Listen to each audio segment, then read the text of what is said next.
It starts with a simple knock on the door, but it can quickly turn into a violent robbery. Thieves posing as utility workers and delivery men breaking into homes around the country. Lisa Guerrero went out to see if homeowners are being as cautious as they should be. This guy looks like a utility worker, but he and his pal aren't there to check on the power lines. They're there to break in. This guy, disguised in a UPS uniform, is also a thief. 3 of his accomplices burst in with guns drawn when the homeowner is tricked into opening the door. And this elderly woman is also fooled and robbed when she lets this guy in, posing as a plumber. They're called knock-knock crimes, criminals posing as delivery or utility workers to break into homes. To see how easy it would be, we're sending out Inside Edition safety expert Steve Cardian, equipped with a hard hat, a vest, and a clipboard, to this neighborhood in Westchester, New York. He went knocking on doors, posing as a utility worker for the Water Commission.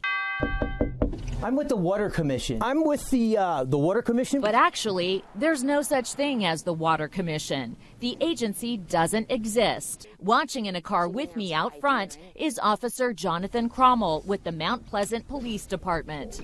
Hi, how are you today, ma'am? Good. I'm with the Water Commission. We're checking on the water pressure. Would you mind if I come in and check your water pressure? Okay. You sure? Yeah. Okay. If he was a criminal, who knows what could have happened? I'm actually with Inside Edition. Across the country, there's been dozens and dozens and dozens of people posing as utility workers, getting into the homes and doing horrible things. We walked up to explain the situation. So you were convinced? I was. He played the part.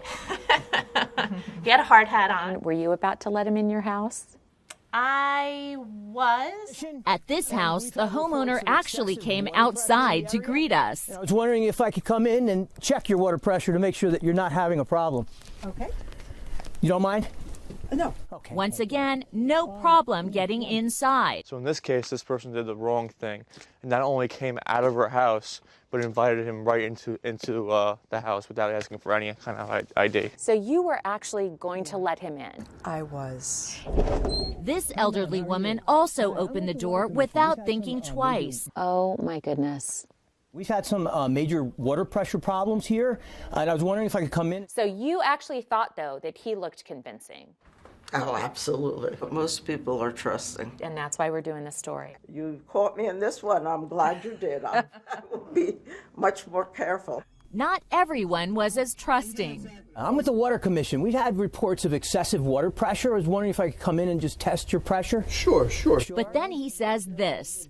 Listen, show me a card and you're in. It's the first time someone thought to ask for an ID. Congratulations, you did the right thing.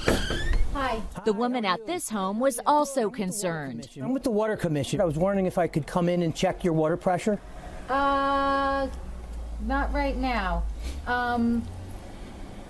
Because I don't know who you are. I'm not just letting anybody in the house. You did the right thing by not letting him in, but you did open your door. I did. Had he been a criminal, he could have pushed his way into your door. Yes. So that's something to consider next time. Be sure before you open up the door who you're dealing with. Ask for identification, and if you get that feeling something's not right, make a phone call, call the police, call the company, but don't let him in your house.